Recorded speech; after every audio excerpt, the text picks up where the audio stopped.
Olá, pessoal.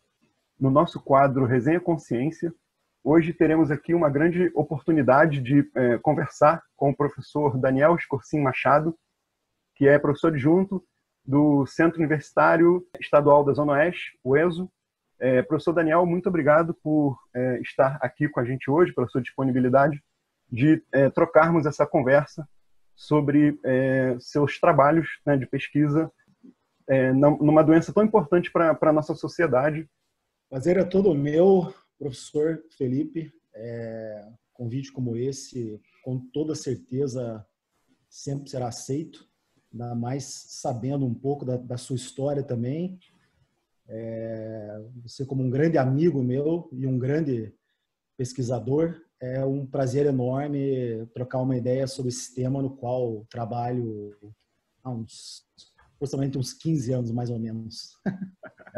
Fico muito feliz de estar tendo essa oportunidade de estar conversando aqui hoje com você.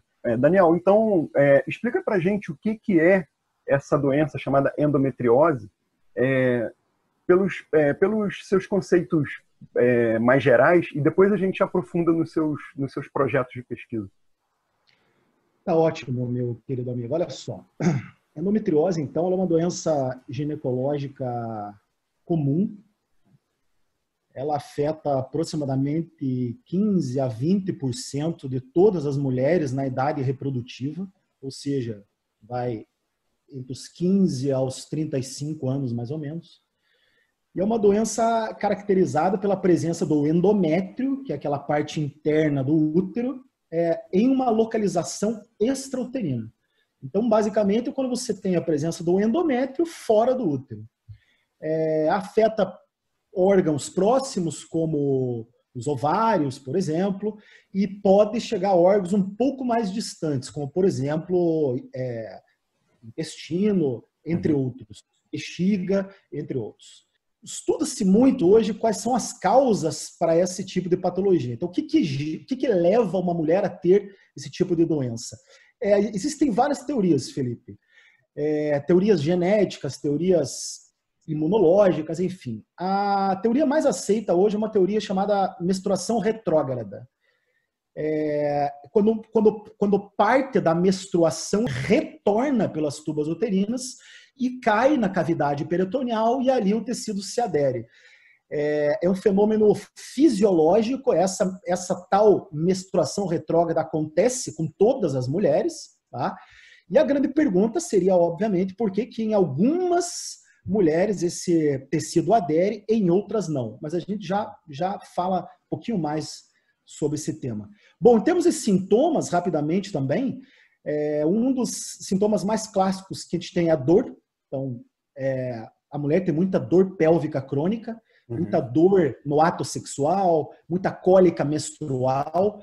E um outro ponto importante é a infertilidade. Então, que também é um dos sintomas mais presentes nesse tipo de doença. Quanto ao diagnóstico, se é que a gente pode dizer um pouco também, hoje nós temos diagnóstico por imagem, né? Hoje, ultrassonografia, ressonância magnética, mas o diagnóstico definitivo é biópsia. Então, faz a biópsia e é caracterizado pelo patologista que dá a certeza, né, que aquela paciente tem tipo de lesão. E, por fim, tratamento, né? Vale a pena frisarmos uma coisa antes só. Não existe hoje no arsenal medicamentoso, você não tem nenhum fármaco que elimine por si só os focos das lesões. Pode ser que, em alguns casos, algumas lesões mais leves sejam controlados com alguns hormônios e tal, mas normalmente o tratamento eficiente é cirúrgico. Então passa a ser um procedimento relativamente invasivo, né? E às vezes, né, uma complicação muito grande na vida social da mulher, na vida profissional, tanto que hoje ela é uma doença que está inserida num real problema de saúde pública. Então, enfim, de uma forma geral, Felipe, veja que você tem vários assuntos ainda obscuros que merecem ainda muitos estudos. Pensando no ponto de vista histopatológico, né? Pensando nos tecidos e nos grupos de células que migram nesse fluxo menstrual retrógrado, como você chamou. Nesse momento, esse pedaço de tecido que gruda em outro tecido, tem algum processo de formação de novos vasos? Aí, como é que esse tecido se mantém funcional, né? Por que essas células não morrem, por exemplo, por falta de nutrição? Já que todo mundo tem essa noção de que é importante que um fluxo sanguíneo chegue para um determinado grupo de células e se manter vivo, né? E aí você tem lá um pedaço de tecido que pode estar migrando nesse fluxo menstrual, mas ele vai grudar em outro local. Então tem alguma relação com a formação de vasos sanguíneos, por exemplo, para nutrir esse material que chega? Excelente observação essa sua. Na verdade, isso foi uma pergunta que eu fiz mais ou menos 2003, 2004, que foi um dos assuntos do meu mestrado. Exatamente esse seu questionamento, que é para esse tecido chegar num local estranho, posso assim dizer, a gente chama ectópico, né? Sim. Mas num outro local, uma nova rede de vasos é essencial. Eu observava muito, Felipe, as lesões macroscópicas, como que é a morfologia de uma lesão macroscópica.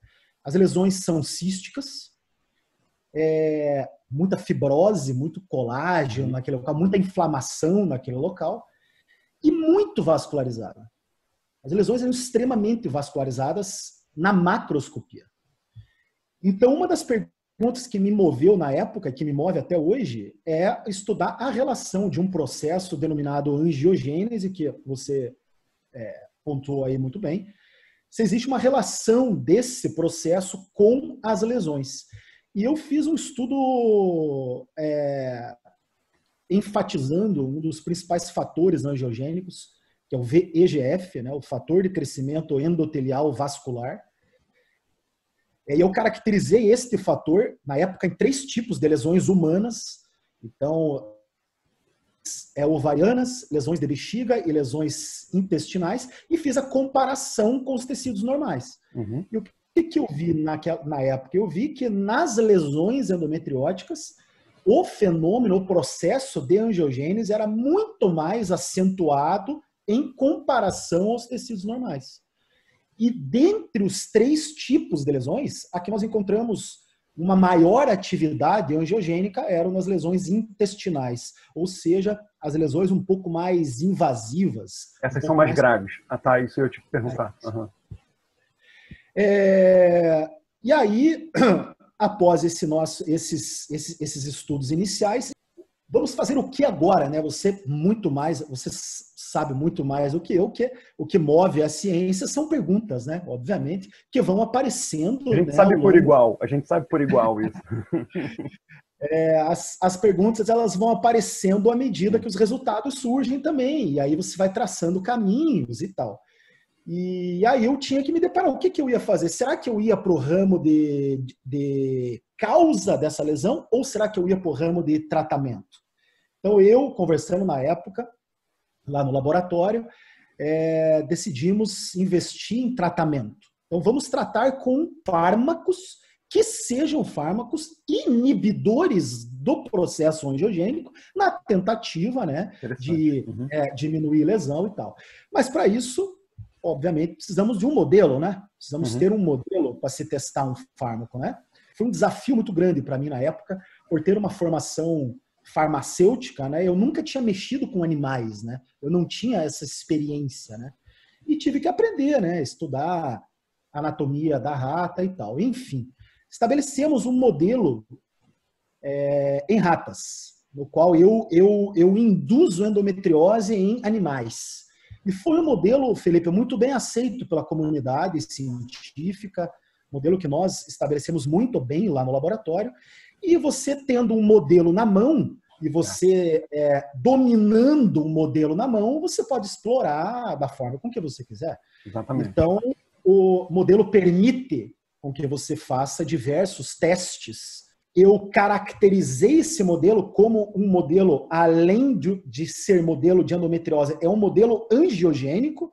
Então, existem outros grupos de pesquisa, por exemplo, que utilizam esse mesmo modelo, mas para estudar a angiogênese, ao invés de estudar a doença especificamente, entendeu? Porque quando você tem lá aquele grupo de células endometriais que estão associadas a um outro tecido, esse contato gera a formação de novos vasos, né?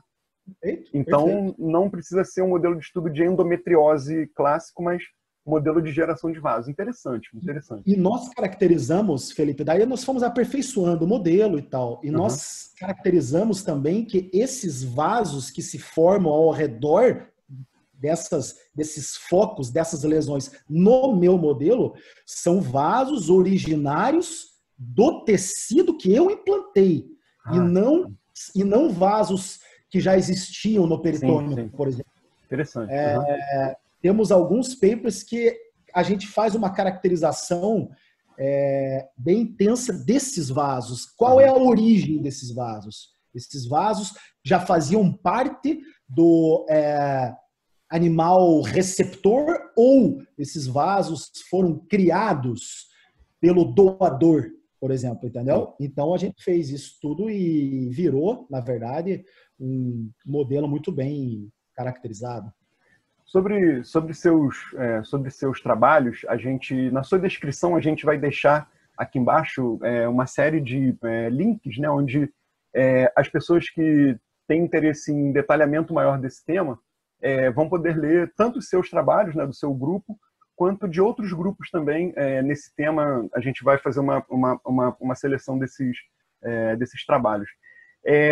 Nesses seus trabalhos recentes, eu cheguei a ver uma proposta sua muito interessante, associando a endometriose a um tratamento baseado no açaí. Tem como explicar para a gente, por favor, Daniel, de onde veio essa ideia, né, de trabalhar com o açaí?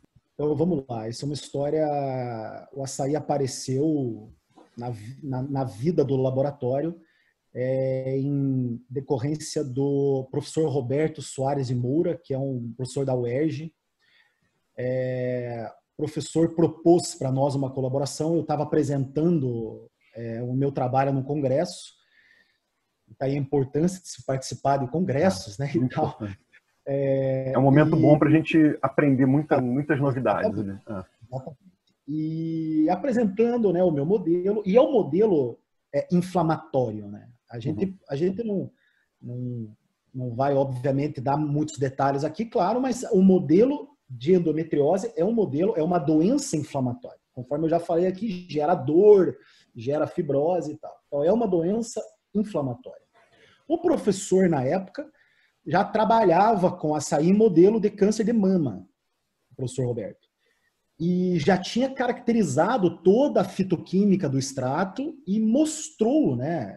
E eu comecei a ler os artigos do professor e vi que o extrato tinha um alto potencial antioxidante e anti-inflamatório, caracterizado em outros modelos. Então, a composição do açaí, que o nome da fruta é Euterpe oleracea, ele é muito rico em polifenóis, lignanas, beta-caroteno, então ele tem vários compostos antioxidantes, o que poderia casar muito bem com o nosso modelo, que é uma doença muito inflamatória. Sim. E na época submetemos esse projeto para FAPERJ e acabamos ganhando uma verba muito boa para esse projeto, forçando o fato do açaí ser uma fruta nativa do Brasil, né? Uma fruta barata, né? E de cultivo muito fácil, né? Então era um extrato interessante de ser testado. Tá? Então o fato de se testar foi isso. Foi fornecido na época, a gente já tinha toda a fitoquímica e a doença era uma doença inflamatória. Então por que não testar? Né? Não é um extrato caro, né? Eu acho que isso precisa ser dito, principalmente nos dias atuais, né? Que a verba para a ciência cada vez menor. E acabou, professor Felipe, dando excelentes resultados, cara. Fizemos experimentos com várias doses, as lesões regrediram, aí foi um excelente resultado para o laboratório, um artigo que ganhou uma visibilidade grande, depois a gente ganhou mais um projeto FAPEG ainda, e as lesões regrediram, fiz todo a parte envolvendo mecanismo de ação do extrato, e agora já estamos começando a conversar com o pessoal da indústria farmacêutica que já leram esse nosso trabalho, para, porventura, daqui a um tempo, talvez começar a pesquisa clínica, né? Envolvendo o açaí como um promissor modelo para se tratar a endometriose. Muito bom. Professor Daniel, embora a gente tenha uma completa noção da importância desse tema para a sociedade como um todo, a gente tem um pequeno problema que é a questão do nosso tempo. O nosso tempo é muito curto. A gente hoje vai ter que parar por aqui, mas eu espero vê-lo aqui no nosso quadro Resenha Consciência novamente, para a gente explorar um pouco mais os seus projetos de pesquisa, para a gente conversar sobre ciência, mesmo que seja sobre outro tema, mas em ciência de um modo geral. A gente está vivendo uma fase que a gente precisa incluir a ciência como um tema de conversas. Muito obrigado pela sua disponibilidade de ter explicado para a gente hoje esses conceitos muito importantes sobre endometriose. Muito obrigado, professor Daniel, pela sua participação e até breve aí a gente se encontra para falar de outros assuntos aqui no nosso Resenha Consciência. Obrigado a você, professor. Seu convite será sempre aceito. Te parabenizo pelo seu belíssimo trabalho que você vem desenvolvendo com o seu grupo de pesquisa. Tá? Perfeito. Até breve. Obrigado a você. Tamo junto. Até breve. Valeu.